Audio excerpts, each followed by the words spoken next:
Hello everyone, welcome back to our channel. कैसे हैं आप सब? होपफुली सब अच्छे होंगे। आप लोगों की पढ़ाई बहुत ही अच्छी चल रही होगी। तो लीजिए, एक और नई वीडियो लेकर हम आपके सामने आ गए हैं। जैसे कि हम लोग सभी चैप्टर्स के मोस्ट इंपॉर्टेंट क्वेश्चंस कर रहे थे, तो आज हम माइक्रो इकोनॉमिक्स का चैप्टर 2 कंज्यूमर्स इक्विलिब्रियम के मोस्ट इंपॉर्टेंट क्वेश्चंस करेंगे।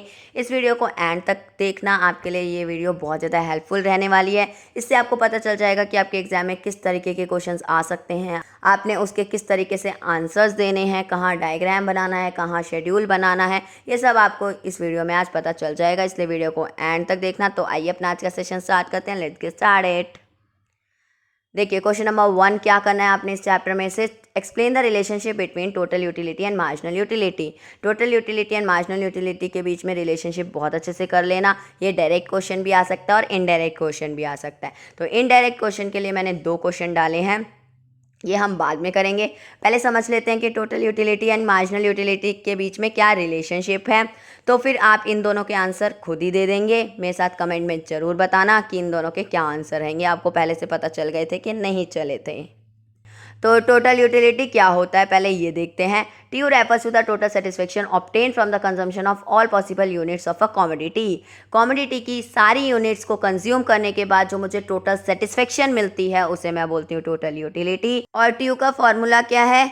U1 U2 U3 कब तक? UN तक। का मतलब क्या है कि जो यूटिलिटी 1 यूनिट कंज्यूम करने पे मिली, plus utility 2nd unit consume करने पे, plus utility 3rd unit consume करने पे, प्लस एक कॉमोडिटी की जितनी भी पॉसिबल यूनिट कंज्यूम करी उससे मिलने वाली टोटल सेटिस्फेक्शन होती है ना TU। तो हम क्या करेंगे, सारी ही यूनिट से जो यूटिलिटी मिल रही है उनको प्लस करते चले जाएंगे। और TU MU से कैसे डिराइव होता है? TU is equal to summation of MU। ये हम शेड्यूल में सीखेंगे कि ये कैसे फाइंड आउट करना है। बाकी मैंने डिटेल में इस वीडियो को करा रखा है, आप चेकआउट कर सकते हैं, ये टॉपिक भी आपको मिल जाएगा। नेक्स्ट है मार्जिनल यूटिलिटी। मार्जिनल यूटिलिटी क्या होता है? मार्जिनल का मतलब ही क्या होता है? एडिशनल होता है। एंड यूटिलिटी का मतलब क्या होता है? सेटिस्फेक्शन। तो मार्जिनल यूटिलिटी में क्या होता है, गिवन कॉमोडिटी की एक और यूनिट कंज्यूम करने पे जो मुझे एडिशनल यूटिलिटी मिलती है उसे मैं बोलती हूँ मार्जिनल यूटिलिटी। और मार्जिनल यूटिलिटी का फॉर्मूला क्या होता है? TUN minus TUN minus 1। और एक और फॉर्मूला होता है MU का, वो होता है डेल्टा TU यानी कि चेंज इन TU अपॉन में डेल्टा Q यानी कि चेंज इन क्वांटिटी। तो ये सारे फॉर्मूले हम अभी अप्लाई करना सीखेंगे। बाकी मैंने करवा भी रखे हैं, आप मेरी पुरानी वीडियोस भी चेकआउट कर सकते हैं। अब रिलेशनशिप करने से पहले मैं शेड्यूल समझा देती हूँ आपको। शेड्यूल से रिलेशनशिप बहुत जल्दी से समझ आ जाएगा। मैंने आइसक्रीम कंज्यूम करी है, जब मैंने आइसक्रीम की 1 यूनिट कंज्यूम करी तो उस टाइम पे मेरा MU है 20 और TU है 20, ठीक है। और जब मैंने 2nd यूनिट कंज्यूम करी आइसक्रीम की तो उस टाइम पे मेरा MU है 16 और मेरा TU है 36। तो हमने क्या देखा, MU क्या हो गया, 20 से 16 हो गया यानी कि फॉल हो रहा है। और TU क्या हो रहा है, राइज हो रहा है, इंक्रीज हो रहा है। 20 से 36 हुआ ना, इंक्रीज हुआ। लेकिन चेंज इन TU कितना आ रहा है? चेंज इन TU यानी कि जो TU में चेंज आ रहा है, TU कितने से बढ़ रहा है? 20 से 36 हुआ यानी कि 36 माइनस 20 करेंगे तो कितना आया? 16 से बढ़ रहा है, ठीक है, 16 से बढ़ रहा है। और यही 16 मेरा क्या है? 2nd यूनिट पे MU है। तो मैंने आपको MU का फॉर्मूला बताया था। MU क्या होता है? TUN minus TUN minus 1।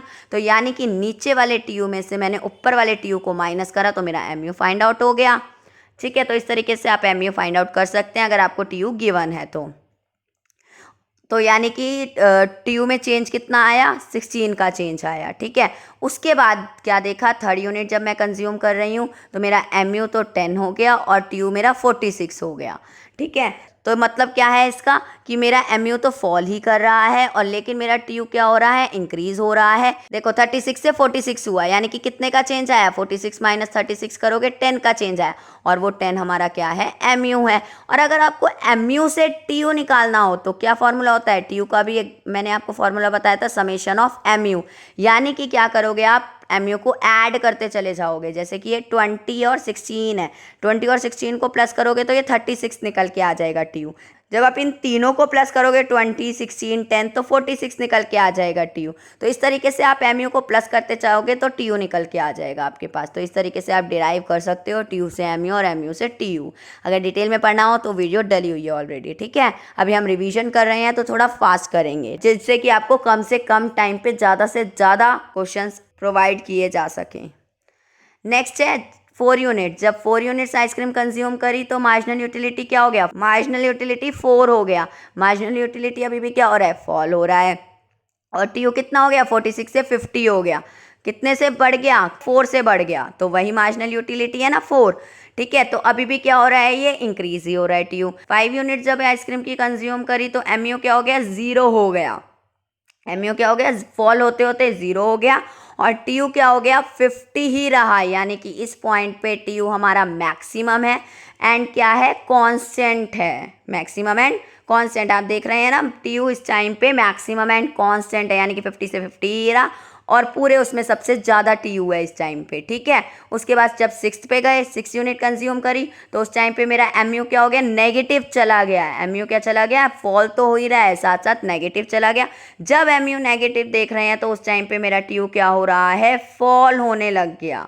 पहले इंक्रीज हुआ तो मैंने क्या देखा, टीयू पहले इंक्रीज हो रहा है, लेकिन किस रेट से हो रहा है, इंक्रीज एट किस रेट से इंक्रीज हो रहा है, देख रहे हो आप। पहले 16, पहले कितने का गैप था, 16 का गैप था, फिर कितने का गैप आया, 10 का गैप आया, फिर कितने का गैप आया, 4 का गैप आया, फिर 0 कांस्टेंट हो गया था। कौन से रेट से इंक्रीज हो रहा है, डिमिनिशिंग रेट से। तो पहला पॉइंट क्या हो गया, TU increase at diminishing rate. जिस टाइम पे टीयू डिमिनिशिंग रेट से इंक्रीज हो रहा है उस टाइम पे एमयू क्या हो रहा है, एमयू फॉल्स बट पॉजिटिव। उस टाइम पे एमयू फॉल हो रहा है लेकिन क्या है, पॉजिटिव है। ठीक है, और सेकंड पॉइंट क्या है, इसके बाद क्या होने लग गया, टीयू क्या हो गया आपका, मैक्सिमम एंड कांस्टेंट हो गया। एक पॉइंट आया जिस पे टीयू क्या हो गया, मैक्सिमम एंड कांस्टेंट हुआ, तो उस टाइम पे हमारा एमयू क्या हो रहा है, उस टाइम पे हमारा एमयू क्या हो गया, 0 हो गया। उस टाइम पे एमयू क्या है, एमयू इज 0। और थर्ड पॉइंट क्या है हमारा, जब हमारा टीयू फॉल होने लग गया, जब टीयू क्या होने लग गया, गिर गया, फॉल होने लग गया, तो उस टाइम पे एमयू क्या हो गया, नेगेटिव हो गया। क्या हो गया, नेगेटिव हो गया। तो यही 3 पॉइंट आपने लिखने, अपनी सिंपल लैंग्वेज में भी लिख सकते हैं कि when TU increase at increasing rate then MU ये हो रहा है। इस तरीके से भी लिख सकते हैं आप इजी लैंग्वेज में। बाकी बुकिश लैंग्वेज में लिखना है तो ये सारा कंटेंट आप लिख सकते हैं। इसका स्क्रीनशॉट ले लो कि TU increases with an increase in consumption of an commodity. जैसे जैसे कॉमोडिटी इंक्रीज हुई तो टीयू इंक्रीज होने लग गया as long as MU is positive. तब तक एमयू क्या रहा, पॉजिटिव। टीयू इंक्रीज तो हो रहा है बट किस रेट से, डिमिनिशिंग रेट से। टीयू इंक्रीज होता है लेकिन डिमिनिशिंग रेट से। As MU from is successive unit tend to be diminish. MU क्या हो रहा है उस टाइम पे, डिमिनिश हो रहा है। और उसके बाद next point, when TU reaches is maximum, जब टीयू अपने मैक्सिमम एंड कांस्टेंट पॉइंट पे पहुंच गया उस टाइम पे एमयू क्या हो गया आपका, 0 हो गया। उस पॉइंट को हम क्या बोलते हैं, पॉइंट ऑफ सैटिटी बोलते हैं। अभी डायग्राम में मैं आपको दिखाऊंगी। TU stop rising at this stage, और इस स्टेज पे टीयू ने क्या कर दिया, टीयू इस स्टेज पे राइज होना बंद हो गया। When consumption is increased, जैसे जैसे कंजम्पशन बढ़ती चली गई बियॉन्ड द पॉइंट ऑफ सैटिटी, अब सैटिटी के बाद क्या हुआ, टीयू स्टार्ट्स फॉलिंग, टीयू क्या हो गया, फॉल हो गया, और एमयू क्या हो गया, नेगेटिव हो गया। तो यही तो आपने रिलेशनशिप लिखना है। रिलेशनशिप में आपने ये 3 पॉइंट डालने हैं, साथ ही साथ शेड्यूल डालेंगे और डायग्राम डालेंगे। अब डायग्राम बनाना सीखते हैं। इसका डायग्राम तो आपको शेड्यूल से बनाना आता ही होगा। अब चलो इसका डायग्राम बनाते हैं। इसमें ना 2 ग्राफ बनेंगे, एक के नीचे एक बना लेना। ठीक है, इस तरीके से। ठीक है, ये बना आपका वाई एक्सिस जिसमें आप टीयू नाम दे देंगे। ये भी नीचे वाले ग्राफ का वाई एक्सिस, ये आपका एमयू। एक्स एक्सिस, ये नीचे वाले ग्राफ का एक्स एक्सिस, और एक्स एक्सिस पे आएगा यूनिट्स ऑफ आइसक्रीम, या यूनिट्स लिख लो खाली। ठीक है, उसके बाद यहाँ पर 0 होता है जो आपका, वो लगा दो। ठीक है, उसके बाद आपके कितनी यूनिट्स है, 6, तो दोनों पे लगा लो 6 तक, 1 2 3 4 5 6। और इसके बिल्कुल नीचे ही, नीचे वाले ग्राफ में भी बना लो 1 2 3 4 5 6। ठीक है, और अब टीयू कैसे लेना है हमें, हमें दिख रहा है कि टीयू में 10-10 का गैप ले लेते हैं। ठीक है, 10 से लेकर के 50 तक कर लेते हैं, 10 20 30 40 एंड 50। और एमयू कैसे ले लेते हैं, एमयू में ले लेते हैं 4-4 का गैप, 4 8 12 16 20। करेक्ट। अब क्या है, एमयू बनाते हैं। पहले 1 पे क्या है, 20, लेकिन एमयू याद रखना आपका एमयू तो नीचे की तरफ भी जा रहा है। तो वाई डैश एक्सिस भी जरूर ले लेना। वाई डैश एक्सिस पे भी आपका क्या बनेगा, -4 और -8 बना लेना, क्योंकि माइनस में भी टर्म है ना इसमें। तो अब देखते हैं 1 यूनिट पे हमारा mu है 20, 1 पे बना दो 20, ये यहाँ बन जाएगा 1 पे 20। उसके बाद 2 पे 16, 2 पे बन गया ये 16, ये यहाँ बन गया। उसके बाद 3 पे 10, 3 पे बनाओ अपना 10, ये 8 के बाद ले लेना, कोई भी पॉइंट आ जाएगा। उसके बाद है 4 पे 4, 4 पे आपका यहाँ आ गया 4। उसके बाद 5 पे तो है 0। उसके बाद 6 पे है -6। ठीक है, तो इन पॉइंट्स को जब आप ज्वाइन करेंगे तो ये पॉइंट्स आपके कुछ इस तरीके से होंगे, स्ट्रेट लाइन बनेगी, डाउनवर्ड स्लोपिंग स्ट्रेट लाइन बनेगी। ठीक है, और ये क्या है आपका 0 mu है, क्या है 0 mu। ठीक है, अब जब मैं TU बनाऊंगी तो TU की शेप कैसी आएगी देखते हैं। ये 1 पे बनेगा 20, फिर 2 पे बनेगा ये 36, यहाँ ले लेना 36, 3 पे बनेगा ये 46, फिर 4 पे बनेगा ये 50, 5 पे भी 50, 6 पे ये फॉल हो रहा है तो ये बनेगा 44। इस तरीके से ये बनेगा, इसकी शेप जाएगी कुछ इस तरीके से। जब इसे ज्वाइंट करेंगे तो ये आपकी शेप जाएगी। ये शेप ऐसी क्यों आई है, क्योंकि पहले क्या हो रहा है, ये इंक्रीज़ हो रहा है डिमिनिशिंग रेट से। यहाँ तक तो ये इंक्रीज़ हुआ डिमिनिशिंग रेट से, फिर ये क्या हो गया, मैक्सिमम एंड कांस्टेंट पॉइंट पे चला गया, फिर ये फॉल हो गया, इसलिए इसकी शेप ऐसी बनी। ठीक है, और ये वाला पॉइंट इसका क्या है, मैक्सिमम TU। ये क्या पॉइंट है, मैक्सिमम TU। ठीक है, इस पॉइंट पे, ये जो 5th पॉइंट है, इस पॉइंट पे कौन सा पॉइंट है, ये मैंने आपको बताया भी था, जहाँ पे मेरा TU मैक्सिमम होता है और mu 0 होता है, उस पॉइंट को क्या बोला जाता है, पॉइंट ऑफ सैटिटी बोल लो या फिर पॉइंट ऑफ सैचुरेशन बोल लो। इस पॉइंट के बाद TU ने राइज होना बंद कर दिया और mu नेगेटिव होने लग गया इस पॉइंट के बाद। तो ये आप इस तरीके से डायग्राम दिखाएंगे, इसे ज्वाइंट भी करके दिखाएंगे 5th पॉइंट पे। करेक्ट, ये देख लेना, स्क्रीनशॉट लेना हो तो ले सकते हैं, बाकी लिखने का भी आपको बता दिया है मैंने। इस तरीके से क्वेश्चन अटेम्प्ट होंगे। जो 2 क्वेश्चंस मैंने आपको इनडायरेक्ट बताने हैं वो ये हैं, इसके आंसर्स आप मुझे कमेंट में ज़रूर बताना। पहला है, what changes will take place in TU when mu curve remain above the X axis. अगर mu कर्व क्या है, TU में क्या चेंज आएगा जब mu क्या है, अबव द एक्स एक्सिस है, यानी कि ये है mu यहाँ बन रहा है जब, यानी कि यहाँ कैसे बनता है mu आपका ऐसे बनता है ना। ये बात कर रहा है कि जब mu एक्स एक्सिस के ऊपर है, अबव है, तो उस टाइम पे TU क्या हो रहा है, TU क्या हो रहा है, will increase but at diminishing rate. इस टाइम पे तो TU क्या होगा, इंक्रीज होगा डिमिनिशिंग रेट से। When mu curve touches the X axis, अगर mu एक्स एक्सिस को टच कर रहा है यानी कि mu 0 है, तो इस टाइम पे TU क्या होता है, अपना मैक्सिमम एंड कांस्टेंट पॉइंट पे होता है। और mu curve lies the below x axis, अगर mu कर्व एक्स एक्सिस के नीचे चला गया तो उस टाइम पे TU क्या कर रहा होता है, TU फॉल हो जाता है। तो ये सारे इसके आंसर्स हो गए। TU remain the same whether mu is positive और नेगेटिव, डिफेंड और रिफ्यूट। क्या TU हमेशा सेम रहता है चाहे mu पॉजिटिव हो या नेगेटिव हो, डिफेंड और रिफ्यूट करो। ये क्या है, रिफ्यूट है, ये स्टेटमेंट आपकी ट्रू नहीं है, फॉल्स है। TU increases when mu is positive, TU increase करता है जब mu पॉजिटिव होता है, और TU डिक्रीज करता है जब mu नेगेटिव होता है। तो इस तरीके से आप आंसर्स देख के आएंगे। अब क्वेश्चन नंबर 2 देखते हैं। सेकंड क्वेश्चन जो आपने इस चैप्टर में से पढ़ना है, मोस्ट इंपॉर्टेंट है, वो है explain law of diminishing marginal utility with schedule and diagram. आपको law of diminishing marginal utility explain करना है शेड्यूल एंड डायग्राम के साथ। तो क्या होता है law of diminishing marginal utility, अभी हम लोगों ने मार्जिनल यूटिलिटी के बारे में पढ़ा था और हमने देखा था कि मार्जिनल यूटिलिटी हर यूनिट को कंज्यूम करने पे क्या हो रही है, फॉल हो रही है। यही देखा था, जैसे जैसे मैं आइसक्रीम की यूनिट्स को कंज्यूम करती चली जा रही थी तो उससे मिलने वाली मार्जिनल यूटिलिटी क्या होती चली जा रही थी, हमारी फॉल होती चली जा रही थी। तो यही होता है हमारा law of diminishing marginal utility. says that as we consume more and more units of a commodity, law of diminishing marginal utility क्या कहता है, जैसे जैसे मैं एक कॉमोडिटी की ज़्यादा से ज़्यादा यूनिट्स को कंज्यूम करने लग जाती हूँ तो क्या होता है, the utility derive from each successive unit goes on decreasing. उससे मिलने वाली यूटिलिटी हर सक्सेसिव यूनिट पे क्या हो जाती है, डिक्लाइन हो जाती है, डिक्रीज होने लग जाती है। जैसे मैं आपको एक एग्जाम्पल देती हूँ कि मुझे बहुत तेज़ भूख लगी है, जो मैं पहली रोटी खाऊंगी उससे मुझे बहुत ज़्यादा सेटिस्फेक्शन मिलेगी। उसके बाद जब मैं दूसरी रोटी खाऊंगी तो उससे मुझे थोड़ी कम सेटिस्फेक्शन मिलेगी। फिर मैं तीसरी रोटी खाऊंगी तो वो मुझे और भी कम सेटिस्फेक्शन देगी। अगर मैं और रोटी कंज्यूम करती चली गई तो एक लेवल ऐसा आ जाएगा कि उस यूनिट पे मुझे क्या मिलेगी, ज़ीरो सेटिस्फेक्शन मिल रही होगी उस रोटी से। तो यही हमारा law of diminishing marginal utility. अब लॉ की बात कर रहे हैं तो कुछ ना कुछ अजम्पशन ज़रूर होती है। मैंने आपको बताया था लॉ में कुछ ना कुछ अजम्पशन, कुछ ना कुछ हमें अज्यूम करना होता है। तो पहली अजम्पशन क्या है law of diminishing marginal utility की? कार्डिनल मेजरमेंट यूटिलिटी, यानी कि जो यूटिलिटी है उसे हम मेज़र कर सकते हैं नंबर्स की टर्म में। कार्डिनल का मतलब क्या होता है? यूटिलिटी को हम नंबर्स की टर्म में मेज़र कर सकते हैं। तो हमारे law of diminishing marginal utility में क्या एज्यूम किया गया है? Can be measured in quantitative terms. ठीक है। नेक्स्ट की बात करें तो नेक्स्ट हमारी सेकेंड अजम्पशन क्या है? मॉनेटरी मेजरमेंट यूटिलिटी, यानी कि यूटिलिटी को किस में मेज़र करेंगे? मनी के टर्म्स में मेज़र किया जाएगा, मॉनेटरी टर्म्स में मेज़र किया जाएगा।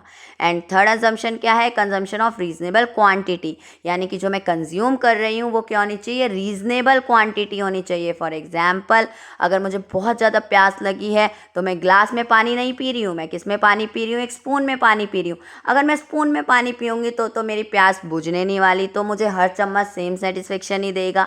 लेकिन अगर मैं ग्लास में पानी पीती हूँ तो पहले ग्लास से मुझे बहुत सेटिस्फेक्शन मिलेगी, सेकेंड ग्लास से थोड़ी कम हो जाएगी। तो क्या होनी चाहिए? हमारी कॉमोडिटी की रीजनेबल क्वांटिटी होनी चाहिए, जितनी रीजनेबल है वो क्वांटिटी होनी चाहिए। नेक्स्ट अजम्पशन है कॉन्टिन्यूस कंजम्पशन, यानी कि जो कंजम्पशन है वो एक के बाद एक के बाद एक होनी चाहिए, कॉन्टिन्यूस होनी चाहिए, कोई टाइम गैप नहीं होना चाहिए। यानी कि एक रोटी तो अभी खा रही हूँ, फिर दूसरी रोटी 1 घंटे बाद खा रही हूँ, तीसरी रोटी 2 घंटे बाद खा रही हूँ, ऐसा नहीं होना चाहिए। कंजम्पशन कैसी होनी चाहिए? एक के बाद एक होनी चाहिए। नेक्स्ट है अजम्पशन हमारी no change in quality, quality में भी किसी तरीके का चेंज नहीं आना चाहिए। फॉर एग्जाम्पल, अभी मैंने आइसक्रीम खाई, उस पर कोई नट्स टॉपिंग नहीं थी, लेकिन जब मैंने दूसरी आइसक्रीम खाई तो उस पर नट्स और टॉपिंग भी आ गई, तो वो तो मुझे अलग ही सेटिस्फेक्शन देगी, ऑब्वियस है। तो ऐसा नहीं होना चाहिए, क्वालिटी भी कैसी होनी चाहिए? सेम होनी चाहिए, क्वालिटी में भी कोई चेंज नहीं आना चाहिए। नेक्स्ट है हमारा रैशनल कंज्यूमर। ये एज्यूम किया जाता है कि कंज्यूमर क्या होता है? रैशनल होता है, मतलब सारे ही कंज्यूमर का एम क्या होता है? टोटल सेटिस्फेक्शन को मैक्सिमाइज करना। मैंने आपके लिए 6 एजम्पशन लिखी हैं, लेकिन आप 4 और 5 एजम्पशन लर्न कर सकते हैं अच्छे से, लेकिन लॉ के साथ एजम्पशन जरूर लिख के आना। नेक्स्ट आप लोगों ने डालना है इसमें शेड्यूल। शेड्यूल वही रहेगा जो अभी हमने टीयू एंड एमयू में पढ़ा था ना, शेड्यूल, उसी में आप आइसक्रीम कंज्यूम्ड और मार्जिनल यूटिलिटी रखेंगे, टोटल यूटिलिटी नहीं रखेंगे, क्योंकि इसमें हम मार्जिनल यूटिलिटी के लॉ की बात कर रहे हैं। तो सिर्फ और सिर्फ मार्जिनल यूटिलिटी को अपने शेड्यूल में डालेंगे एंड डायग्राम में डालेंगे। जब मैं 1 यूनिट कंज्यूम कर रही हूँ आइसक्रीम की तो मुझे 20 मार्जिनल यूटिलिटी मिल रही है। जब मैंने 2 यूनिट कंज्यूम करी तो 16 हो रही है। जब मैंने 3 यूनिट कंज्यूम करी तो 10 हो रही है। जब मैंने 4 करी तो 4 ही मार्जिनल यूटिलिटी हुई। जब मैंने 5 यूनिट कंज्यूम करी तो मेरे को मार्जिनल यूटिलिटी कुछ भी नहीं मिली, कोई सेटिस्फेक्शन नहीं मिली, 0 हो गई। जब मैंने 6 यूनिट कंज्यूम करी तो मेरी मार्जिनल यूटिलिटी नेगेटिव हो गई। तो हमने क्या देखा? 1 to 4 तक तो क्या हो रहा है? मार्जिनल यूटिलिटी फॉल है बट पॉजिटिव है। उसके बाद 50 यूनिट पे क्या हो गई? मार्जिनल यूटिलिटी 0 हो गई, यानी कि कोई मार्जिनल यूटिलिटी नहीं मिल रही है मुझे। और 6 यूनिट पे क्या मार्जिनल यूटिलिटी हो गई? मेरी नेगेटिव हो गई। तो इस तरीके से आप शेड्यूल बना लेंगे अपना। उसके बाद इससे हम डायग्राम कैसे बनाएंगे वो सीखते हैं। अपना ग्राफ बनाएंगे पहले, ठीक है, इस तरीके से ग्राफ बनेगा। ये आपका वाई एक्सिस, ये आपका एक्स एक्सिस। वाई एक्सिस पे क्या बताया मैंने आपको? एमयू लिखना है, और एक्स एक्सिस पे क्या बताया मैंने आपको? यूनिट्स कंज्यूम्ड लिखनी है, ठीक है। और ये आपका हो गया ओ पॉइंट। तो अब क्या करेंगे? यूनिट कंज्यूम कितनी है? 1 to 6, 1 to 6 बना दो। अरे 1 2 3 4 5 6, ठीक है। और वो हमारे वाई एक्सिस पे मार्जिनल यूटिलिटी है, मैं 4 4 के गैप पे बना देती हूँ। 4 8 12 16 एंड 20। लेकिन आपको पता है मार्जिनल यूटिलिटी के ग्राफ में वाई डैश एक्सिस भी बनना होता है, क्योंकि नेगेटिव पार्ट भी हमारे पास है। तो -4 और -8 यहाँ पे हो गया। तो 1 पे कितना है? 1 यूनिट पे 20 मार्जिनल यूटिलिटी है, तो 1 पे बना दो 20, ये आ गया आपका। 2 पे कितना है? 16, 2 पे बनाओ अपना 16। 3 पे कितना है? 10, 3 पे बनाओ 10। उसके बाद 4 पे कितना है? 4 पे हमारा 4 ही है, तो 4 पे बना दो 4। उसके बाद 5 पे कितना है, 0 है, 6 पे कितना है, 6 पे कितना है, -6 है। तो ये बन गया। जब आप इस लाइन को ज्वाइन करेंगे तो इस तरीके से आपका बनेगा। आप अपना स्केल एंड पेंसिल से अच्छे से बनाएंगे तो पूरा बन जाएगा ये, ठीक है। ये 0 5 पे आपका 0 पे आना चाहिए और 6 आपका यहाँ नीचे आएगा, ठीक है। तो ये आपका क्या बन गया, MU बन गया, जो कि क्या है, डाउनवर्ड स्लोपिंग है, ठीक है। ये डाउनवर्ड स्लोपिंग क्यों है, क्योंकि जैसे जैसे मैं यूनिट्स कंज्यूम कर रही हूँ तो MU क्या हो रहा है, डिमिनिश हो रहा है, फॉल हो रहा है। तो ये जो MU क्या है आपका, ये ABCDE ये सारे पॉइंट क्या हैं आपके, MU के हैं। और ये जो 5 पे है ये क्या है, पॉइंट ऑफ सेटिटी है, सेचुरेशन पॉइंट है। मैंने आपको बताया था जहाँ पे क्या होता है, MU हमारा 0 होता है, उसको हम पॉइंट ऑफ सेटिटी बोलते हैं। तो अब इस डायग्राम को हम थोड़ा सा एक्सप्लेन भी कर देंगे। In the diagram unit of ice cream are shown along the X axis. मैंने एक्स एक्सिस पे क्या दिखाई है, मैंने एक्स एक्सिस पे क्या दिखाई है, आइसक्रीम कंज्यूम्ड दिखाया है। और MU along the Y axis, और वाई एक्सिस पे क्या दिखाया है, MU दिखाया है। उसके बाद MU from each successive ice cream is represented by point ABCD and E। और जितनी ये MU क्या दिखा रहा है, ABCDE पॉइंट पे क्या है हमारा, मार्जिनल यूटिलिटी है। उसके बाद क्या हुआ, MU falls from first ice cream to fourth ice cream. First to fourth unit जब मैं कंज्यूम कर रही हूँ तो MU क्या हो रहा है, मेरा फॉल हो रहा है, लेकिन पॉजिटिव है। जब मैं फिफ्थ आइसक्रीम कंज्यूम कर रही हूँ तो मेरी नो यूटिलिटी है, यानी कि MU क्या है, मेरा 0 है। और उस पॉइंट को मैं क्या कह रही हूँ, उस पॉइंट को क्या कह रही हूँ, पॉइंट ऑफ सेटिटी। जैसे कि आप देख रहे हैं 5 यूनिट पे क्या है, MU 0 है, और इसको क्या बोला जाता है, पॉइंट ऑफ सेटिटी। और जो 6 यूनिट पे क्या हो रहा है, मेरा MU नेगेटिव चला गया। तो यही लिखा हुआ है, when 6th ice cream consume MU becomes negative and MU curve slopes downward showing that MU of each successive unit is falling. MU की शेप कैसी है, डाउनवर्ड है। क्यों है, क्योंकि MU क्या हो रहा है, हर सक्सेसिव यूनिट को कंज्यूम करने पे फॉल हो रहा है। तो ये इस तरीके से आप लोगों ने प्रेजेंट करके आना है। तो ये सारा आप अपनी लैंग्वेज में थोड़ा सा एक्सप्लेन कर सकते हैं। डायग्राम को एक्सप्लेन करना है आप अपनी लैंग्वेज में कर सकते हैं। इसे ज़रूरी नहीं है कि इसे लर्न ही करो, लर्न करना ज़रूरी नहीं है इसका।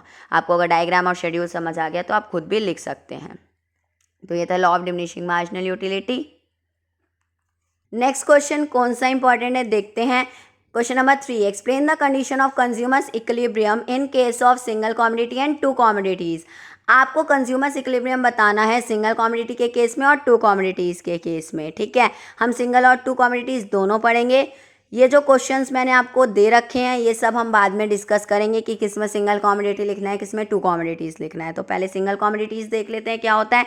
Consumers equilibrium in case of single commodities, ये जो आपको कंज्यूमर्स इक्विलिब्रियम का मीनिंग दिखाई दे रहा है ये आपको दोनों ही केसेस में लिखना है, चाहे सिंगल कमोडिटी की बात करी जाए चाहे टू कमोडिटीज़ की बात करी जाए। तो देखते हैं कंज्यूमर्स इक्विलिब्रियम क्या होता है। Consumers equilibrium refers to the situation when a consumer is having maximum satisfaction with limited income.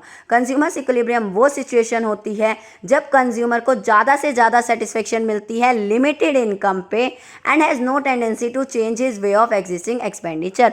और कंज्यूमर को अपना एग्जिस्टिंग एक्सपेंडिचर का तरीका भी चेंज नहीं करना पड़ता, यानी कि अपना खर्चा करने का तरीका भी चेंज नहीं करना पड़ता। तो ये कंज्यूमर्स इक्विलिब्रियम का मीनिंग है जो कि दोनों ही केसेस में सेम लिखा जाएगा। नेक्स्ट बात करते हैं, the number of unit to be consumed of the given commodity by a consumer depends on two factors. एक कंज्यूमर गिवन कमोडिटीज़ की कितने नंबर ऑफ यूनिट्स कंज्यूम करता है ये दो फैक्टर्स पे डिपेंड करता है। किस पे डिपेंड करता है, टू फैक्टर्स पे डिपेंड करता है। पहला price of the given commodity की उस कमोडिटी का प्राइस क्या है, दूसरा expected utility marginal utility from each successive units, यानी कि हर सक्सेसिव यूनिट से कितनी मार्जिनल यानी कि एडिशनल सेटिस्फेक्शन मिल रही है, इस पे डिपेंड करता है। तो ये दो फैक्टर्स भी अच्छे से लर्न कर लेना। नेक्स्ट बात करते हैं कंडीशंस की। कंडीशंस क्या क्या है देखते हैं। पहला है being a rational consumer. Rational consumer आपको पता होना चाहिए क्या होता है। रैशनल कंज्यूमर जिसका एम क्या होता है, सेटिस्फेक्शन को मैक्सिमाइज करना। He will be at equilibrium. एक रैशनल कंज्यूमर कब होता है इक्विलिब्रियम पे, when marginal utility is equal to price paid for the commodity. जब उसकी मार्जिनल यूटिलिटी क्या होती है, प्राइस के इक्वल होती है, यानी कि जो उसे एडिशनल सेटिस्फेक्शन मिल रही है वो किसके इक्वल है, जो वो प्राइस दे रहा है उसके इक्वल है। यानी कि अगर मैं 10 रुपए की चॉकलेट ले रही हूँ तो वो चॉकलेट मुझे 10 रुपए की ही सेटिस्फेक्शन दे रही है। जब भी कंज्यूमर क्या माना जाएगा कि वो कंज्यूमर एक इक्विलिब्रियम पॉइंट पे है। ये पहली कंडीशन है। Marginal utility is expressed in utils. हमें पता है मार्जिनल यूटिलिटी किस में एक्सप्रेस किया जाता है, उसकी यूनिट क्या है, utils. And price is expressed in money, और प्राइस को किस में एक्सप्रेस करते हैं, मनी में करते हैं एक्सप्रेस। तो मार्जिनल यूटिलिटी और प्राइस को अलग अलग यूनिट्स में कंपेयर कर सकते हैं, नहीं कर सकते, इन दोनों की यूनिट को सेम करना पड़ेगा। तो हम क्या करेंगे, we will convert the MU in term of money by using the formula. हम मार्जिनल यूटिलिटी को यूटिल से मनी की टर्म में कन्वर्ट करेंगे। कैसे करेंगे, marginal utility in term of money का क्या फॉर्मूला है, मार्जिनल यूटिलिटी इन यूटिल्स, जो मार्जिनल यूटिलिटी आपकी यूटिल्स में निकली है उसे डिवाइड करोगे मार्जिनल यूटिलिटी ऑफ 1 रुपी से, यानी कि एमयू एम को डिवाइड करोगे, मार्जिनल यूटिलिटी ऑफ मनी से डिवाइड करोगे, यानी कि marginal utility in utils divided by marginal utility of 1 रुपी, यानी कि मार्जिनल यूटिलिटी ऑफ मनी। ये अभी हम शेड्यूल में सीखेंगे किस तरीके से करना है। और नेक्स्ट कंडीशन क्या रहेगी, सिंगल कमोडिटी के केस में MU falls as consumption increases. जब कंजम्पशन बढ़ेगी तो एमयू क्या होता है, फॉल होता है। ये बात तो हमें पता है, जैसे जैसे हम कंज्यूम करते चले जाते हैं उससे मिलने वाली सेटिस्फेक्शन क्या होती चल जाती है, मेरी कम होती चली जाती है। तो ये भी कंडीशन है इसकी। अब केसेस देखते हैं, केसेस क्या है, हमें इक्विलिब्रियम पॉइंट याद रखना है। इक्विलिब्रियम पॉइंट कहाँ आता है, जब M U X P X के इक्वल होगा। तो केस नंबर 1 क्या बनेगा, अगर एम यू एक्स ज़्यादा हो गया पी एक्स से तो क्या होगा, यानी कि बेनिफिट मुझे ज़्यादा मिल रहा है कॉस्ट से, कॉस्ट कम लग रही है और बेनिफिट ज़्यादा मिल रहा है। तो ये इस टाइम पे कंज्यूमर क्या इक्विलिब्रियम पे नहीं है, then the consumer is not at equilibrium and he goes on buying because benefit is greater than cost. इस केस में कंज्यूमर क्या करेगा, बाय करता चला जाएगा, क्योंकि इस केस में बेनिफिट ज़्यादा मिल रहा है और कॉस्ट कम लग रही है। वो ज़्यादा से ज़्यादा बाय करेगा, क्योंकि हमें पता है अगर वो ज़्यादा से ज़्यादा बाय करेगा तो उससे मिलने वाली सेटिस्फेक्शन यानी कि एमयू क्या हो जाएगा, फॉल हो जाएगा। क्योंकि हमने law of diminishing marginal utility पढ़ रखा है कि जैसे जैसे हम कंज्यूम करते चले जाते हैं उससे मिलने वाली सेटिस्फेक्शन फॉल हो जाती है, और वो जब तक कंज्यूम करेगा जब तक मेरी मार्जिनल यूटिलिटी किसके इक्वल ना चली जाए, प्राइस के इक्वल ना चली जाए, यानी कि इक्विलिब्रियम पॉइंट तक जब तक वो नहीं पहुंच जाता तब तक वो कंज्यूम करता चला जाएगा, बाय करता चला जाएगा। When MU become equal to price, जब एमयू प्राइस के इक्वल चली गई, कंज्यूमर गेट मैक्सिमम बेनिफिट, यानी कि वो अपने मैक्सिमम बेनिफिट पे पहुंच गया, and he is in equilibrium, वो अपने इक्विलिब्रियम पॉइंट पे पहुंच जाएगा। Similarly, when MUX is less than PX, then also consumer is not at equilibrium। ऐसे ही अगर MUX PX यानी कि प्राइस से कम है, यानी कि बेनिफिट हमें कॉस्ट से कम मिल रहा है, तब भी कंज्यूमर इक्विलिब्रियम पॉइंट पे नहीं है। मान लो 60 रुपये वाली सेल क्या है, वो मुझे बेनिफिट इतना नहीं दे रही है 60 रुपये का, कॉस्ट ज़्यादा लग रही है और बेनिफिट सेटिस्फेक्शन कम मिल रही है, तो ये पॉइंट भी हमारा इक्विलिब्रियम पॉइंट नहीं होता। इस केस में हम क्या करते हैं, अपनी कंजम्पशन को रिड्यूस कर देते हैं, जिससे कि इससे मिलने वाली सेटिस्फेक्शन मेरी बढ़ जाए, और ऐसा तब तक करते हैं जब तक मार्जिनल यूटिलिटी प्राइस के इक्वल ना हो जाए। As he will have to reduce consumption of the commodity X to raise his total satisfaction till MU becomes equal to price। ठीक है, ये केसेस हो गए हैं, कंडीशंस हो गई हैं, फैक्टर्स हो गए हैं। अब एग्जाम्पल देख लेते हैं जिसके बेस पे आपका शेड्यूल एंड डायग्राम बनेगा। एग्जाम्पल देखते हैं क्या है। Suppose the consumer wants to buy a good say X, consumer एक गुड एक्स को परचेज करना चाहता है, बाय करना चाहता है, which is price at ₹10 per unit, जो कि 10 रुपये का है। MU derived from each successive unit is shown in table। आपको MU दिखाई देगी टेबल पे। It is assume that 1 utils is equal to ₹1। एक यूटिल कितने का है, ₹1 का है, क्योंकि हमें क्या करना पड़ेगा, MU क्या है, यूटिल्स में दिया होगा, उसे हम मनी की टर्म में कन्वर्ट करेंगे। तो क्या करेंगे, ₹1 से डिवाइड कर देंगे, यानी कि मार्जिनल यूटिलिटी ऑफ मनी हमारे पास कितनी है, ₹1 है। ठीक है, अब आपके पास ये टेबल है, कैसे बनी ये टेबल देखते हैं। आइसक्रीम कंज्यूम्ड, वही है, यूनिट्स डाल दी 1 2 3 4 5 6 यूनिट्स मैंने ली, एंड MU मैंने आपको सिखा रखा है कैसे निकल के आता है, और प्राइस क्या है, हर लेवल पे आपका 10 रुपीज़ है। तो ये सब तो आपको समझ आ गया है। नेक्स्ट देखते हैं, जब हम MU को कन्वर्ट करेंगे रुपीज़ की टर्म में तो क्या करेंगे, डिवाइडेड बाय 1 करते जाएंगे।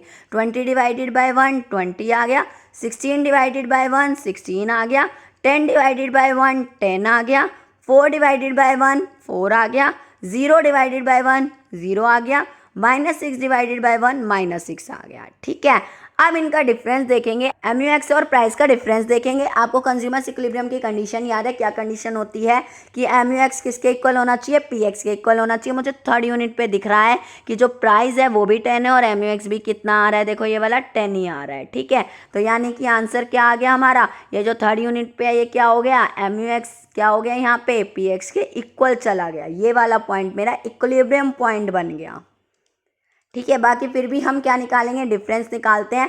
ये वाले मार्जिनल यूटिलिटी ये वाली लूंगी और प्राइस ये वाला लिया, ठीक है। 20 माइनस 10, MUX माइनस प्राइस करना है, तो 20 माइनस 10 कितना हो गया, 10 हो गया। उसके बाद 16 माइनस 10 कितना हो गया, 6 हो गया। उसके बाद 10 माइनस 10 कितना हो गया, 0 हो गया। उसके बाद 4 माइनस 10 कितना हो गया, -6 हो गया। उसके बाद 0 माइनस 10 कितना हो गया, -10 हो गया। उसके बाद -6 माइनस 10 कितना हो गया, माइनस का 16 हो गया, ठीक है। तो थर्ड यूनिट पे तो मुझे दिख गया है 0 हो गया इनका डिफरेंस, यानी कि MUX किसके इक्वल है, प्राइस के इक्वल है। तो MUX is equal to price situation मुझे मिल गई है, ये मेरा इक्विलिब्रियम पॉइंट है। और ऊपर क्या देख रहे हैं आप, हमारा MUX फर्स्ट यूनिट कंज्यूम करने पे 20 है, उस टाइम पे प्राइस हमारा 10 है। सेकेंड यूनिट पे हमारा MUX 16 है, उस टाइम पे भी प्राइस हमारा 10 है। तो क्या देख रहे हैं, हमारा जो प्राइस है वो कम है मार्जिनल यूटिलिटी से। तो ये केस क्या बन गया, marginal utility of X is greater then price of X। इस केस में हम क्या करेंगे, तब तक कंज्यूम करते चले जाएंगे जब तक हम इक्विलिब्रियम लेवल पे ना पहुंच जाए, यानी कि थर्ड यूनिट तक कंज्यूम करते चले जाएंगे, हम ज़्यादा से ज़्यादा बाय करते चले जाएंगे। उसके बाद फोर्थ फिफ्थ सिक्स यूनिट पे देखिए क्या हो रहा है। फोर्थ फिफ्थ सिक्स यूनिट पे हमें दिख रहा है कि MUX छोटा है PX से। तो इस केस में हम क्या करेंगे, कम कंजम्पशन करेंगे जिससे कि हमारी मार्जिनल यूटिलिटी बढ़ जाए। और ऐसा कब तक करेंगे, जब तक मार्जिनल यूटिलिटी प्राइस के इक्वल नहीं हो जाती तब तक करेंगे। इक्विलिब्रियम लेवल पे जब तक नहीं पहुंच जाते तब तक ऐसा करते रहेंगे। नेक्स्ट इसका डायग्राम बनाते हैं। देखिए डायग्राम कैसे बनेगा, ये बना आपका y एक्सिस, ये बना x एक्सिस, ये बना 0। यहाँ पे तो y डैश की भी जरूरत पड़ती है। यहाँ पे MU एंड प्राइस लिखेंगे, ठीक है। और यहाँ पे क्या करेंगे, अपना यूनिट्स कंज्यूम्ड, ठीक है। और कितनी यूनिट्स हैं, 6 यूनिट हैं, डाल दो 1 2 3 4 5 6। और यहाँ पे कितने कितने का गैप लिया, 4 4 का, 4 8 12 16 एंड 20। और नीचे लिया माइनस का 4 एंड माइनस का 8, ठीक है। 1 पे कितना मार्जिनल यूटिलिटी है, 20। मार्जिनल यूटिलिटी मैं आपको पहले भी बनाना सिखा चुकी हूँ। और 2 पे कितना है, 16 है। 3 पे कितना है, 10 है, ये आपको बनाना आता होगा। 4 पे कितना है, 4 ही है। 5 पे 0 है। 6 पे -6 है। तो इन सब पॉइंट को क्या कर देना, मीट कर देना। ये सब पॉइंट जब जुड़ गए तो क्या बन के निकल के आ गया हमारे पास, MU निकल के आ गया। ये सारा हमारा MU बन गया। और प्राइस लाइन कैसे बनेगी, प्राइस हर लेवल पे कितना है, 10 है। हर यूनिट पे प्राइस क्या है, 10 है। तो 10 कहाँ पे है, यहाँ पे आपका 10 है ये। तो हर यूनिट पे कितना जा रहा है, 10 जा रहा है। हर यूनिट पे कितना है, 10 है। तो ये आपकी प्राइस लाइन बन गई जो कि हॉरिजॉन्टल टू एक्स एक्सिस बनेगी, ठीक है। ये प्राइस बन गया। और जहाँ पे प्राइस और MU मीट कर रहे हैं, यानी कि इस पॉइंट पे MUX किसके इक्वल है, PX के इक्वल है। तो ये पॉइंट मेरा क्या हो गया, इक्विलिब्रियम पॉइंट हो गया, E हो गया। और इससे ऊपर जो फर्स्ट एंड सेकेंड यूनिट है उस पे क्या हो रहा है, हमारा MUX is greater then PX जा रहा है। और जो 4 5 6 यूनिट है इस पे क्या हो रहा है, हमारा MUX लेस देन PX जा रहा है। और ये पॉइंट ऑफ सेटिटी तो आप लिखेंगे ही लिखेंगे। इस तरीके से आप ये सारा शो करके दिखा देंगे। ये आपका इक्विलिब्रियम पॉइंट है जो कि कब कहाँ पर है, थर्ड यूनिट पे है इक्विलिब्रियम पॉइंट। तो इसे भी इस तरीके से दिखा देंगे, थर्ड यूनिट पे हमारा इक्विलिब्रियम पॉइंट है, ठीक है। तो ये आपका डायग्राम बन जाएगा। और आप लास्ट में एक थोड़ा सा कंक्लूजन लिखेंगे कि from the given schedule and diagram the consumer will be at equilibrium at point E. Consumer कहाँ पे इक्विलिब्रियम पॉइंट पे है, ई पॉइंट पे है। व्हेन ही कंज्यूम 3 यूनिट्स, जब वो कितनी यूनिट्स कंज्यूम कर रहा है, 3 यूनिट्स कंज्यूम कर रहा है, तब वो इक्विलिब्रियम पॉइंट पे है। कॉज एट पॉइंट ई, क्योंकि पॉइंट ई पे क्या है, MUX PX के इक्वल है। नेक्स्ट देखते हैं consumers equilibrium in case of 2 commodities. अभी हमने consumers equilibrium in case of single commodity करा था, अब हम 2 कमोडिटीज के कंडीशंस करेंगे। कंडीशंस करने से पहले आप लोगों ने मीनिंग डालना है कंज्यूमर्स इक्विलिब्रियम का, जो कि हम डिस्कस कर चुके हैं सिंगल कमोडिटी के केस में। तो वही कंज्यूमर्स इक्विलिब्रियम का मीनिंग आपने यहाँ पर भी लिखना होगा। उसके बाद कंडीशंस देखते हैं इसकी क्या क्या कंडीशन है। कंडीशन नंबर 1 है MUX अपॉन में PX किसके इक्वल होगा, MUY अपॉन में PY के। एंड जो MU है वो फॉल करेगा एज कंजम्पशन इंक्रीजेज, यानी कि इसकी भी दो ही कंडीशंस हैं कि MUX अपॉन में PX क्या होगा, इक्वल होगा MUY अपॉन में PY के। और जैसे जैसे हम कंजम्पशन बढ़ाते चले जाएंगे तो उससे मिलने वाली मार्जिनल यूटिलिटी क्या हो जाएगी, फॉल हो जाएगी। ठीक है, अब इसके केसेस क्या क्या बनेंगे। ये जो केसेस है greater than and less than के, ये इंडिविजुअल क्वेश्चन भी आ सकता है, आपसे इंडिविजुअल क्वेश्चन भी पूछा जा सकता है, तो इन्हें भी अच्छे से कर लेना। और अगर इसी चैप्टर से रिलेटेड न्यूमेरिकल क्वेश्चंस भी चाहिए हो, इंपॉर्टेंट न्यूमेरिकल क्वेश्चंस भी डाल दिए जाएंगे, मुझे कमेंट करके ज़रूर बताना। अगर आपको चाहिए हो तो मैं उस पर भी एक वीडियो बना दूंगी। ठीक है, अब केसेस देखते हैं। सपोज MUX अपॉन में PX is greater than MUY upon में PY। तो इसका क्या मतलब है कि जो मार्जिनल यूटिलिटी है X से वो ज़्यादा मिल रही है कंज्यूमर को as compare to marginal utility of Y। तो ये कंज्यूमर इक्विलिब्रियम की सिचुएशन तो नहीं है। तो ये क्या कह रहा है कि जो मार्जिनल यूटिलिटी X है वो ज़्यादा है मार्जिनल यूटिलिटी ऑफ Y से। तो इस केस में कंज्यूमर क्या करेगा, X को ज़्यादा से ज़्यादा खरीदेगा, जिससे कि X से मिलने वाली मार्जिनल यूटिलिटी उसकी फॉल हो जाए और Y से मिलने वाली मार्जिनल यूटिलिटी उसकी राइज हो जाए।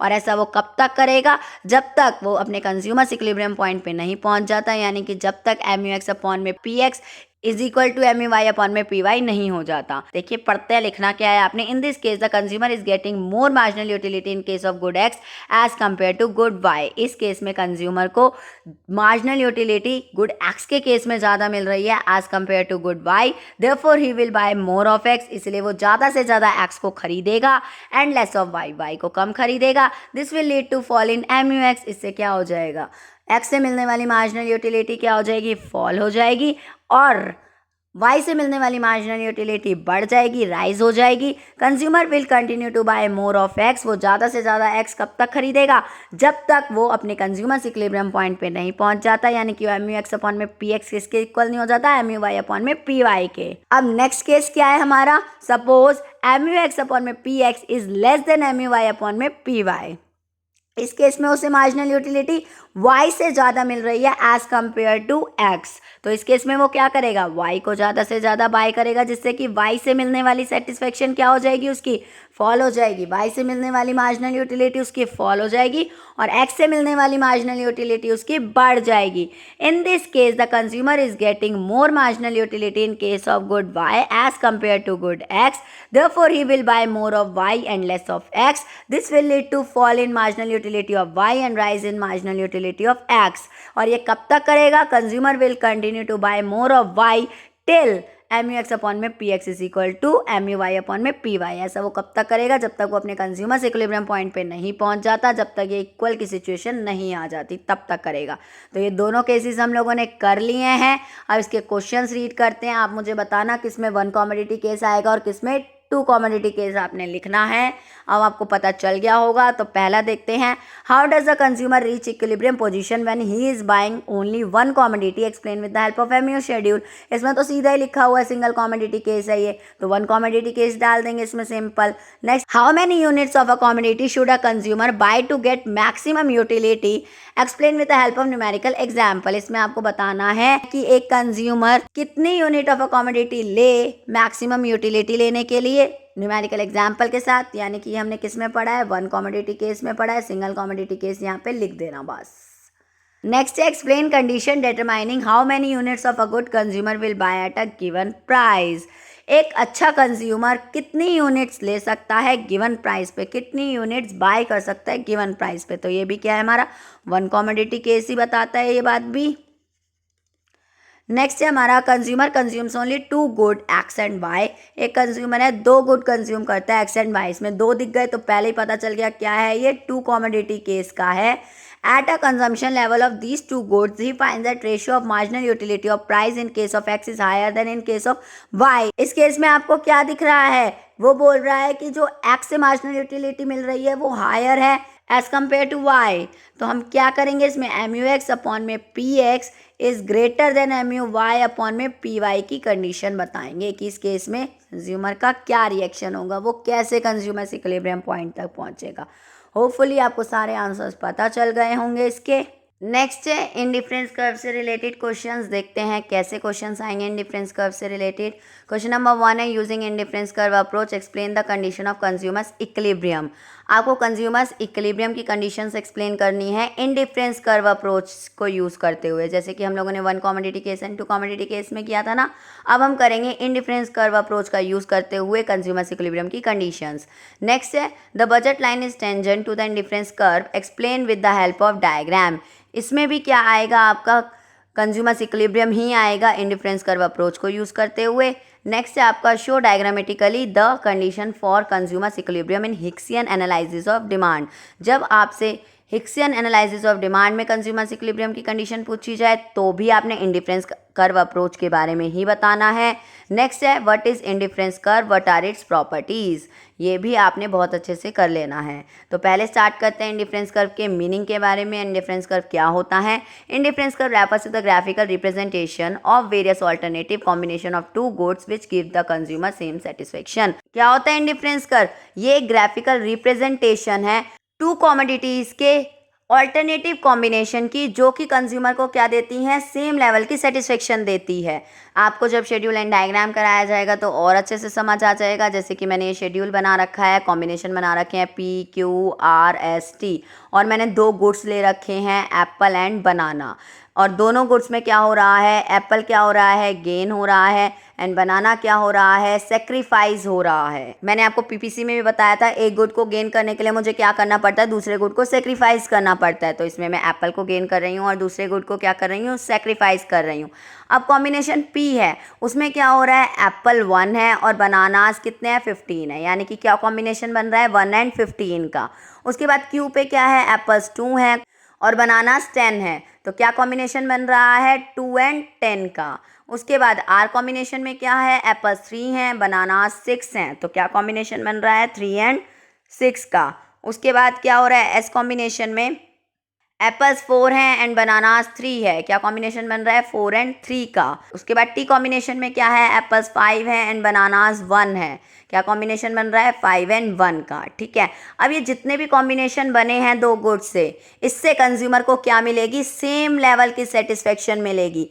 इसकी ग्राफिकल रिप्रेजेंटेशन को क्या बोला जाता है, इंडिफरेंस कर्व बोला जाता है। अभी हम इसका डायग्राम भी बनाएंगे, लेकिन आपको मैं बता दूं कि नंबर्स कैसे आए हैं। देखिए एप्पल्स तो आप गेन करके दिखा देंगे, एक एक एप्पल बढ़ता चला जा रहा है, लेकिन बनानास आपके क्या होंगे, फॉल होंगे, सेक्रीफाइस होंगे। किस रेट से सेक्रीफाइस होंगे, जिस रेट से बनानास को सेक्रीफाइस किया जाएगा एप्पल्स को गेन करने के लिए, उस रेट को हम क्या बोलते हैं, मार्जिनल रेट ऑफ सब्स्टिट्यूशन बोलते हैं। क्या बोलते हैं, मार्जिनल रेट ऑफ सब्स्टिट्यूशन। तो देखिए इनके बीच का गैप कितना है, 15 से 10 पे गई, कितना गैप आया, 5 का। उसके बाद 10 से 6 पे गई, कितना गैप आया, 4 का। उसके बाद 6 से 3 पे गई, कितना गैप आया, 3 का। उसके बाद 3 से 1 पे गई, कितना गैप आया, 2 का। आप क्या देख रहे हैं, ये रेट क्या हो रहा है, फॉल हो रहा है। ये सब आपका मार्जिनल रेट ऑफ सब्स्टिट्यूशन, और ये क्या हो रहा है, फॉल हो रहा है, 5 4 3 2। तो क्या लगता है इसमें, डिमिनिशिंग मार्जिनल रेट लगता है। क्या लगता है, diminishing marginal rate of substitution लगता है। आपका marginal rate of substitution fall होता है, डिमिनिश होता है। अब इसका डायग्राम देखते हैं, ये बनेगा इसका डायग्राम, जिसमें ये हो गया एक्स एक्सिस, ये हो गया वाई एक्सिस। आपको पता है एक्स एक्सिस पे क्या लिखा जाता है, गेन लिखा जाता है। गेन क्या कर रहे हैं हम, एप्पल्स को गेन कर रहे हैं, तो एक्स एक्सिस पे एप्पल्स लिख देंगे। वाई एक्सिस पे क्या लिखा जाता है, सेक्रीफाइस लिखा जाता है। और क्या सेक्रीफाइस हो रहा है, बनानास सेक्रीफाइस हो रहे हैं, तो वाई एक्सिस पे आप क्या लिख देना, बनानास लिख देना। ठीक है, अब एप्पल्स लेती हूँ, 1 to 5 ले लेती हूँ इसकी, तो नॉर्मल काउंटिंग 1 2 3 4 5, और बनानास में मैं 3 3 का गैप ले रही हूँ, 3 6 9 12 एंड 15। ठीक है, अब क्या करना है, हमारे 1 एप्पल्स पे 15 बनानास हैं, 1 पे कितने हैं, 15 बना दो, ये पॉइंट आ गया। अरे 1 पे कितने हैं, 15 बना दो, ये पॉइंट आ गया। उसके बाद 2 पे कितने हैं, 10, 2 पे बना दो ये 9 से ऊपर 10, ये पॉइंट आ गया। उसके बाद 3 पे कितने हैं, 6, 3 पे बना दो ये 6, ये पॉइंट आ गया। उसके बाद 4 पे कितना है, 3, 4 पे बना दो ये 3, ये पॉइंट आ गया। उसके बाद 5 पे कितना है, 1, 5 पे बना दो ये 1। ठीक है, ये पॉइंट आ गया। उसके बाद ये सारे पॉइंट क्या हो जाएंगे, आपके ज्वाइन हो जाएंगे। ये सारे पॉइंट मैंने कर दिए ज्वाइन। ये मेरा बन गया IC यानी कि इंडिफरेंस कर्व। ये देखो, ये कॉम्बिनेशन क्या है, P कॉम्बिनेशन। ये कॉम्बिनेशन क्या है, Q कॉम्बिनेशन। ये कॉम्बिनेशन R, ये कॉम्बिनेशन S, ये कॉम्बिनेशन T। ये IC कर्व पे जितने भी पॉइंट्स हैं ये सारे क्या देंगे, कंज्यूमर को सेम लेवल की सेटिस्फेक्शन देंगे। ठीक है, यही होता है हमारा इंडिफरेंस कर्व। और इंडिफरेंस कर्व की ये शेप कैसी दिख रही है आपको, देखिए ऐसी होती है इंडिफरेंस कर्व की शेप। ये क्या शेप दिख रही है इंडिफरेंस कर्व की, कैसी शेप दिख रही है, कॉन्वेक्स शेप है। क्यों है इंडिफरेंस कर्व की शेप कॉन्वेक्स, क्योंकि इंडिफरेंस कर्व में जो हमारा मार्जिनल रेट ऑफ सब्स्टिट्यूशन है वो क्या होता है, डिमिनिशिंग हो रहा होता है, फॉल हो रहा होता है। इसलिए इंडिफरेंस कर्व की शेप क्या है हमारी, कॉन्वेक्स टू द ओरिजिन है। तो प्रॉपर्टीज पढ़ते हैं। प्रॉपर्टीज में सबसे पहला पॉइंट यही है, indifference curve are always convex to the origin. Indifference curve की शेप हमारी क्या रहती है, कॉन्वेक्स टू द ओरिजिन रहती है। किसकी वजह से, due to diminishing marginal rate of substitution की वजह से। इंडिफरेंस कर्व में MRS होता है, वो क्या होता है, डिमिनिश होता है। ठीक है, नेक्स्ट है indifference curve slopes downward. Indifference curve क्या होता है, स्लोप्स डाउनवर्ड। देखिए ऊपर से नीचे आ रहा है ना, डाउनवर्ड स्लोपिंग होता है। क्यों डाउनवर्ड स्लोपिंग होता है, क्योंकि दोनों गुड्स के बीच में कैसा रिलेशन होता है, इनडायरेक्ट रिलेशन होता है। एक को गेन करने के लिए मुझे दूसरे को क्या करना पड़ रहा है, सेक्रीफाइस करना पड़ रहा है। दोनों गुड्स के बीच में इनडायरेक्ट रिलेशन है। जब इनडायरेक्ट रिलेशन होता है तो हमारा स्लोप कैसा बनता है, डाउनवर्ड स्लोप बनता है। Consumer consumes more of one good. Consumer को एक गुड को बढ़ाने के लिए he must less of other good, दूसरे का गुड को कम करना पड़ेगा। There is an inverse relationship between both the goods. दोनों गुड्स के बीच में कैसा रिलेशन है, इनवर्स रिलेशन है। नेक्स्ट है हमारी property, higher indifference curve represent higher level of satisfaction.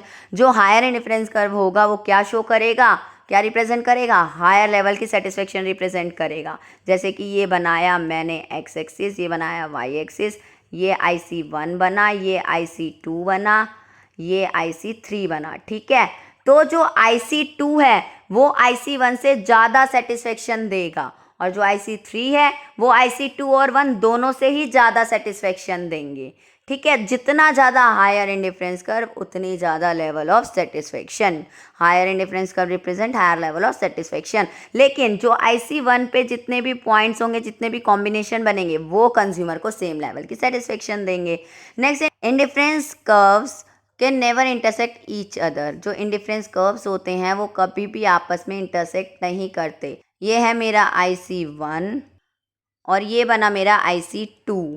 ये ऐसा आपको कभी नहीं दिखेगा, क्योंकि हायर इंडिफरेंस कर्व हमेशा हायर सेटिस्फेक्शन देता है। दो इंडिफरेंस कर्व कभी भी सेम सेटिस्फेक्शन नहीं देते हैं, इसलिए इंडिफरेंस कर्व्स कभी भी आपस में इंटरसेक्ट नहीं होंगे। दो इंडिफरेंस कर्व सेम लेवल की सेटिस्फेक्शन नहीं देते हैं, इसलिए इंडिफरेंस कर्व कभी भी आपस में इंटरसेक्ट नहीं करेंगे। नेक्स्ट है consumers equilibrium bye indifference curve analysis. अब हम कंज्यूमर्स इक्विलिब्रियम पढ़ेंगे इंडिफरेंस कर्व एनालिसिस को यूज़ करते हुए। तो कंज्यूमर्स इक्विलिब्रियम का मीनिंग मैं आपको बता चुकी हूँ, वही मीनिंग आपने लिखना है यहाँ पर। उसके बाद कंडीशंस क्या है इंडिफरेंस कर्व में, कंज्यूमर्स इक्विलिब्रियम की पहली condition, slope of indifference curve. Indifference curve का स्लोप क्या होता है, marginal rate of substitution of commodity x and commodity y, यानी कि MRS XY is equal to slope of budget line. Budget line का slope क्या होता है, रेशियो ऑफ प्राइजेज, यानी कि PX अपॉन में PY। तो हमारा क्या बन गई पहली कंडीशन की, MRS XY क्या होना चाहिए, PX अपॉन में PY के इक्वल होना चाहिए। और सेकेंड कंडीशन क्या है, marginal rate of substitution continuously falls. जो मार्जिनल रेट ऑफ सब्स्टिट्यूशन है वो क्या करेगा, फॉल करेगा। हमने देखा ना diminishing marginal rate of substitution लगता है, तो यही कंडीशन की मार्जिनल रेट ऑफ सब्स्टिट्यूशन क्या करेगा, फॉल करेगा। Both the conditions need to be fulfilled for a consumer to be in equilibrium. Equilibrium में होने के लिए कंज्यूमर की दोनों ही कंडीशन फुलफिल्ड होना बहुत ज़रूरी है, यानी कि ये दोनों कंडीशन फुलफिल्ड होनी चाहिए, जब भी ये कंज्यूमर इक्विलिब्रियम में होगा। देखिए अब डायग्राम बनाना सीखते हैं कि इसका डायग्राम कैसे बनेगा। ये बनाया हमने y एक्सिस, ये बनाया हमने x एक्सिस। यहाँ लिख दो x, यहाँ लिख दो y। ये हमने लिया कॉमोडिटी y, ये लिया हमने कॉमोडिटी x। ठीक है, और ये हो गया हमारा O पॉइंट। ठीक है, ये AB लाइन हमारी जा रही है बजट लाइन। ये क्या हो गई, हमारी बजट लाइन हो गई। Budget line is tangent to indifference curve. Budget line क्या है, इंडिफरेंस कर्व के टेंजेंट है, तो ये बन गया इंडिफरेंस कर्व, जिसे मैंने नाम दे दिया IC2। एक इंडिफरेंस कर्व मैंने यहाँ बनाया जिसे मैंने नाम दिया IC1, और एक इंडिफरेंस कर्व मैंने यहाँ बनाया जिसे मैंने नाम दिया IC3। ठीक है, अब आप मुझे बताइए इस डायग्राम में हमारा इक्विलिब्रियम पॉइंट कहाँ होगा। मैंने क्या कंडीशन पढ़ी थी, कंडीशन नंबर 1, जहाँ पर इंडिफरेंस कर्व का स्लोप किसके इक्वल हो, यानी कि MRS(XY) किसके इक्वल होना चाहिए, PX/PY के इक्वल होना चाहिए। और ऐसा कहाँ हो रहा है, ये देखो ये बजट लाइन जा रही है ना AB, और ये IC2 क्या है हमारा, इंडिफरेंस कर्व है। यहाँ पे ये टेंजेंट भी बना रहे हैं, बजट लाइन क्या बना रही है, टेंजेंट भी बना रही है। तो ये क्वेश्चन ऐसे भी आ सकता है, the budget line is tangent to indifference curve, explain with the help of diagram. तो भी आपने यही लिख कर आना है। तो ये पॉइंट जो हो गया वो आपका ई हो गया, क्योंकि यहाँ पे MRS हमारा फॉल भी हो रहा है, और क्या हो रहा है, MRS(XY) किसके इक्वल हो रहा है, PX/PY के इक्वल हो रहा है, और बजट लाइन इंडिफरेंस कर्व के टेंजेंट है। ठीक है, सारी कंडीशंस फुलफिल हो रही हैं। तो ये ई पॉइंट हमारा क्या है, इक्विलिब्रियम पॉइंट है। और ये पॉइंट है, मैंने इसे नाम दे दिया एफ, और ये पॉइंट मैंने नाम दे दिया इसे जी। क्या एफ और जी पे इक्विलिब्रियम नहीं बन सकता, नहीं बन सकता इक्विलिब्रियम। क्यों नहीं बन सकता, क्योंकि IC1 हमें लोअर सेटिस्फेक्शन दे रहा है as compare to IC2। IC2 पे हमें क्या मिल रही है, हायर सेटिस्फेक्शन मिल रही है IC1 से। इसलिए IC2 पे जहाँ पे हमारा इंडिफरेंस कर्व बजट लाइन के टेंजेंट जा रहा है, वहीं पे इक्विलिब्रियम पॉइंट बनेगा। तो एफ और जी पे इक्विलिब्रियम पॉइंट नहीं बन सकता। और अगर बात करूं इस पॉइंट की, एच पॉइंट पे, क्या एच पॉइंट पे इंडिफरेंस कर्व बन सकता है, क्योंकि IC3 तो हमें बहुत ज़्यादा हायर सेटिस्फेक्शन दे रहा है। IC1 और IC2 के कंपैरिजन में सबसे ज़्यादा सेटिस्फेक्शन कौन सा दे रहा है, IC3 दे रहा है। क्या इस पे इक्विलिब्रियम नहीं बन सकता, नहीं बन सकता, क्योंकि ये बजट लाइन के टेंजेंट नहीं है, ये तो बजट लाइन से बहुत ज़्यादा बियॉन्ड जा रहा है, बहुत ज़्यादा दूर जा रहा है। तो एच पॉइंट पे भी इंडिफरेंस कर्व नहीं बनेगा। तो आप इसकी एक्सप्लेनेशन कैसे लिखेंगे मैं आपको बता देती हूँ, लेकिन उससे पहले ये देख लो, ये जो हमारा ये बन गया एन, इक्विलिब्रियम पॉइंट से जो हम कॉमोडिटी वाई की तरफ लेकर जाएंगे लाइन को, वो ON क्या हो गई, ON। कितनी कॉमोडिटी वाई कंज्यूम करेंगे, ON, और कॉमोडिटी एक्स कितनी की जाएगी, OM। ठीक है, तो इसी तरीके से आप एक्सप्लेन करेंगे। In the diagram IC1, IC2, IC3 are 3 indifference curves. Diagram में मैंने आपको दिखाया भी है, 3 इंडिफरेंस कर्व है, IC1, IC2 एंड IC3। उसके बाद and AB is the budget line, और AB क्या दिखाई है हमने, बजट लाइन दिखाई है, correct. The budget line is tangent to the indifference curve IC2 at point E। और क्या दिखाया है कि बजट लाइन क्या हो रही है, IC2 के टेंजेंट जा रही है एट पॉइंट E पे। बिल्कुल सही है। This is the point of consumers equilibrium. वो कौन सा पॉइंट है, कंज्यूमर्स इक्विलिब्रियम है, where the consumer purchases OM quantity of commodity X, जहाँ पे कंज्यूमर क्या कर रहा है, ON क्वांटिटी ले रहा है कमोडिटी Y की, और OM क्वांटिटी ले रहा है कमोडिटी X की। All the other point on the budget line, that is point F and point G, will lie on lower indifference curves and thus indicate a lower level of satisfaction। और जो ये point F है और point G है, मैंने आपको बताया ये लोअर इंडिफरेंस कर्व पे इंडिकेट कर रहे हैं, इसलिए ये लोअर लेवल ऑफ सेटिस्फेक्शन दे रहे हैं, इसलिए यहाँ पे इक्विलिब्रियम नहीं बन सकता।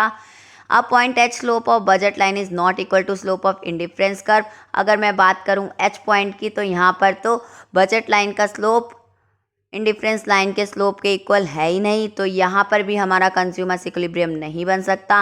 This situation indifference curve indicate a highest level of satisfaction, जबकि यहाँ पर हायर लेवल ऑफ सेटिस्फेक्शन तो मिल रही है हमें, but it is beyond the budget line, लेकिन ये बजट लाइन से बाहर जा रहा है। Therefore consumer maximize his satisfaction at point E। इसलिए कंज्यूमर क्या करेगा, अपनी सेटिस्फेक्शन सिर्फ और सिर्फ E पॉइंट पे ही मैक्सिमाइज कर सकता है, when both the conditions of consumers equilibrium is satisfied, जहाँ पे कंज्यूमर्स इक्विलिब्रियम की दोनों ही कंडीशन सेटिस्फाइड हो रही है। अगर आपके पास ये क्वेश्चन आ जाता है तो आप पहले कंज्यूमर्स इक्विलिब्रियम का मीनिंग लिख देना, देन ये कंडीशंस लिख देंगे, देन उसके बाद ये डायग्राम बन जाएगा, उसके बाद डायग्राम की इस तरीके से एक्सप्लेनेशन दे देंगे, तो आपको फुल मार्क्स मिल जाएंगे। अच्छे से करके आना। आज के लिए बस इतना ही, बाकी मिलते हैं अपने नेक्स्ट चैप्टर में, तब तक इसको अच्छे से पढ़ लेना। अगर चैनल को अब तक सब्सक्राइब नहीं किया है तो जल्दी से जल्दी सब्सक्राइब कर लेना। अपने दोस्तों के साथ भी जितना हो सके इस वीडियो को शेयर करना, जिससे कि उन्हें भी कंज्यूमर्स इक्विलिब्रियम चैप्टर में पता चल जाए कौन कौन से क्वेश्चंस आएंगे। और हाँ, बेल आइकन जरूर ऑन कर देना, नहीं तो मैं वीडियोस डालती रहूँगी और आपके पास नोटिफिकेशन नहीं आएगा और आपको पता नहीं चल पाएगा हमारी वीडियोस के बारे में।